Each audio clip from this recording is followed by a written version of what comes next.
On the morning of May 15, 1951, General Omar Bradley sat in a witness chair in the Senate office building in Washington, D.C., watching senators prepare to ask him questions that could destroy the reputation of America's most decorated general.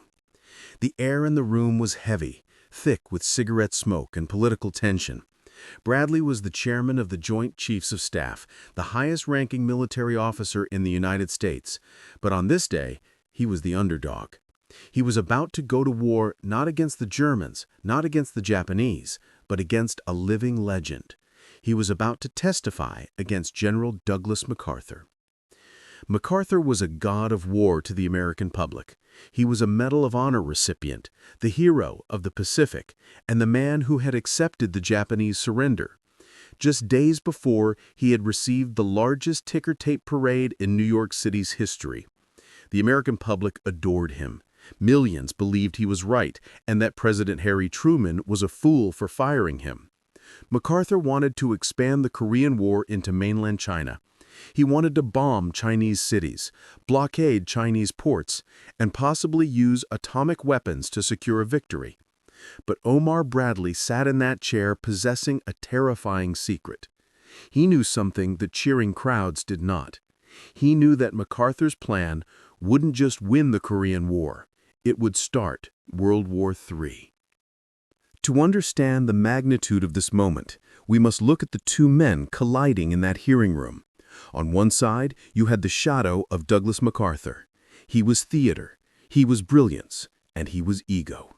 He had argued his case before Congress for 3 days straight, from May 3rd to May 5th, and his performance was nothing short of Shakespearean. He told Congress that the Joint Chiefs agreed with him. He told them that victory in Korea required attacking mainland China. He called anything less appeasement. He spoke of victory with a capital V and received standing ovations that shook the walls of the Capitol. His logic seemed flawless to the public. If China is killing American boys, we must destroy China's ability to make war. Now it was Omar Bradley's turn. Bradley was everything MacArthur was not. He was known as the GI General. He didn't carry a riding crop, he didn't wear sunglasses for effect. He looked like a school teacher in a uniform. He had commanded more soldiers in combat than any American general except Eisenhower, yet he detested glory. But Bradley had a fatal problem. To stop MacArthur, he had to do something unprecedented in American military history. He had to publicly contradict a superior officer, a 5-star general, and tell the American people that their hero was dangerously, catastrophically wrong. Bradley had spent the previous month in agony, reviewing every classified intelligence report and consulting with the other Joint Chiefs. They all agreed that MacArthur was leading America off a cliff, but proving it required revealing classified secrets about Soviet strength and American weakness that, if exposed, could shatter national security. The reason the Joint Chiefs were so terrified of MacArthur's plan lay in the frozen mountains of North Korea just 6 months prior. In October 1950, MacArthur had pushed United Nations forces north to the Yalu River, the border between Korea and China. He did this despite explicit warnings. Chinese Premier Zhou Enlai had sent messages through India warning that if Americans approached the border, China would fight. MacArthur dismissed these warnings as a bluff, telling President Truman that the Chinese wouldn't dare. He was wrong. On October 19, 1950, under the cover of darkness, 260,000 Chinese troops crossed the Yalu River. They moved at night, hid during the day, and marched through mountain passes that American reconnaissance planes couldn't see.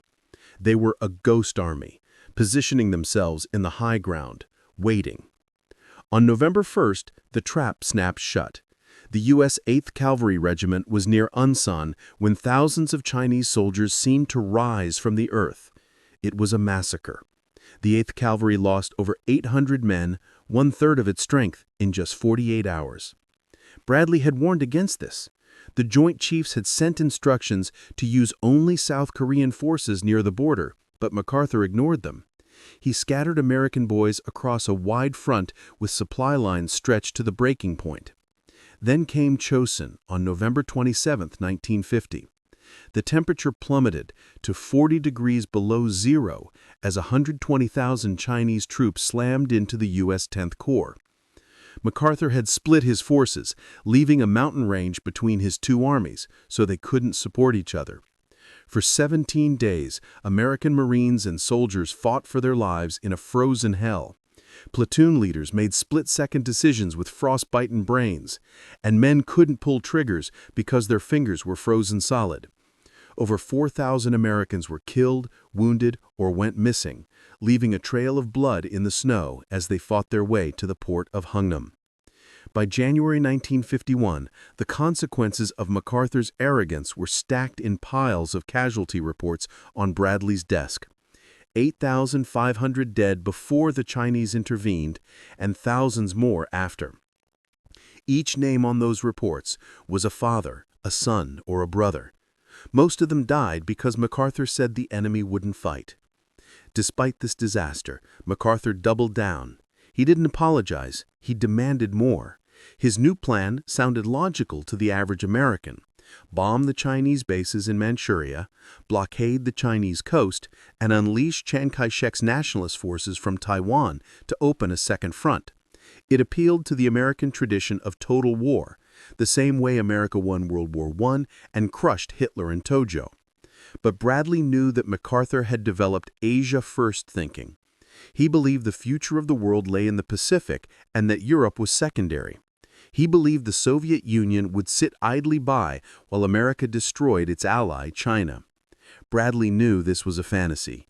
The intelligence reports in his briefcase painted a grim picture. The Soviet Union had 175 divisions ready for war, capable of mobilizing to 300 divisions. They had atomic weapons, having tested their first bomb in 1949. In contrast, the United States had demobilized, and Bradley had only 12 divisions worldwide. The Soviet Union had a mutual defense treaty with China. That meant if the United States attacked China, the United States could be at war with the Soviet Union within weeks. If America attacked the Chinese mainland, Stalin was legally obligated to intervene. And if Stalin attacked, he wouldn't attack in Korea, he would attack in Europe. Imagine the scenario Bradley feared. American bombers strike China, and in response, Soviet tanks roll into West Germany. The Red Army sweeps across Paris to the English Channel. NATO, founded only 2 years prior, collapses. The United States, bogged down in an endless land war in Asia, loses the industrial heart of Europe. These were the stakes, not just a peninsula in Asia, but the entire Western world. The breaking point had come in March 1951. President Truman was preparing a peace proposal and sent word to MacArthur to make no public statements. MacArthur, believing he knew better, sabotaged the president. On March 24th, he issued his own ultimatum to China, threatening to expand the war. It humiliated Truman and panicked America's allies. It was clear, documented insubordination. On April 11th, Truman fired him. The backlash was volcanic. Truman's approval rating dropped to 26%. He was burned in effigy, and MacArthur returned as a martyr. And so the Senate hearings began. The Republicans wanted Truman's head. They wanted to prove that firing MacArthur was a communist plot or political cowardice. Bradley was the only thing standing in their way. On May 15, 1951, the hearing room was silent as Senator Richard Russell of Georgia called the session to order. Bradley opened his folder, his hands steady. He began by praising MacArthur's past service. But then he did what no general had done in 30 years. He systematically dismantled the legend. He explained the global chessboard, emphasizing that the Cold War would be won or lost in Europe, not Asia. Then he addressed MacArthur's specific plans. Bombing China would require pulling American aircraft from Europe, leaving NATO defenseless. Furthermore, China had not yet used its air force against U.S. troops. If America escalated, Chinese bombers could strike Tokyo, Osaka, and Yokohama, killing millions of Japanese civilians. A naval blockade was equally flawed. Bradley pointed out that China was a continental power, supplied by rail from the Soviet Union, not by sea. A naval blockade would be strategically meaningless. As for using nationalist Chinese forces, Bradley was brutal. He revealed that Chiang Kai-shek's armies were poorly led, corrupt, and had already lost a civil war despite billions in American aid. They were a liability, not an asset. Then Bradley delivered the lines that would echo through history. He looked at the senators and said, "I am under no illusion that our present strategy is a guarantee that a world war will not be thrust upon us. But a policy of patience is one which we believe we must continue to follow. Under present circumstances, we have recommended against enlarging the war from Korea to also include Red China. Frankly, in the opinion of the Joint Chiefs of Staff, this strategy would involve us in the wrong war, at the wrong place, at the wrong time, and with the wrong enemy." The words hung in the air. Wrong war, because it was a war of choice, not survival. Wrong place, because Asia was terrible terrain for American power. Wrong time, because America needed years to rebuild its military strength. Wrong enemy, because the real threat was the Soviet Union, not China. Bradley wasn't alone. Over the next few days, the other chiefs stepped forward, and the classified secrets began to spill out behind closed doors. Air Force Chief Vandenberg revealed a terrifying fact. 85% of America's tactical air power was already committed to Korea. The Strategic Air Command, meant to deter nuclear war with Russia, was being used to drop conventional bombs on bridges in Korea. There was nothing left in reserve. Army Chief Collins testified that the Chinese were fighting with one hand behind their back. They hadn't bombed the vulnerable supply ports of Busan or Incheon, or attacked American bases in Japan. MacArthur's plan to escalate would force China to take the gloves off. Finally, George Marshall, the architect of victory in World War II, testified that a general who cannot obey orders strikes at the very heart of democracy. If MacArthur could ignore the president, America was no longer a republic, but a military dictatorship waiting to happen. The hearings lasted 7 weeks, with over 2 million words spoken. Slowly, day by day, the temperature in America changed. The public began to understand. MacArthur offered a satisfying fantasy of total victory, but Bradley offered a hard reality of survival. Americans realized that limited war was a new painful necessity of the atomic age. Total victory against a nuclear-armed enemy meant total destruction. The hearings ended in June 1951. There was no verdict or jail time, but the political wind had shifted. The Senate committee concluded that Truman was within his rights and validated the strategy of the Joint Chiefs. MacArthur faded away, just as the old barracks ballad said, living out his days in the Waldorf Astoria Hotel, bitter and believing history would vindicate him. It didn't. In 1953, Dwight Eisenhower, Bradley's old friend, became president. He didn't bomb China nor invade the mainland.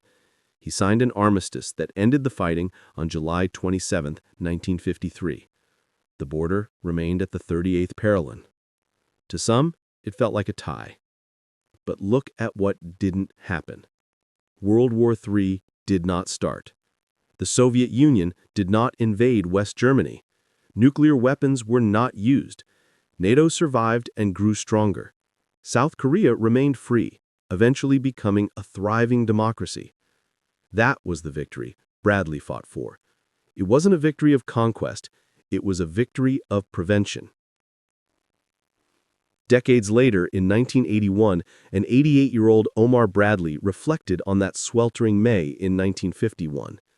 He said testifying against MacArthur was the hardest thing he ever did, harder than D-Day or the Battle of the Bulge. He had been taught loyalty to his fellow officers, but he learned that loyalty to the Constitution and to the lives of his soldiers mattered more. Bradley died in 1981.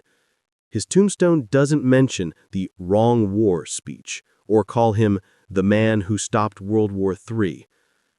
But perhaps it should. In a democracy, we often look for heroes who scream, posture, and promise easy wins. But sometimes, the greatest hero is the quiet man in the corner. The one who checks the math, reads the intelligence reports, and has the courage to look a nation in the eye and say, "You are wrong." Omar Bradley was that man, and because of him, we are still here to tell the story.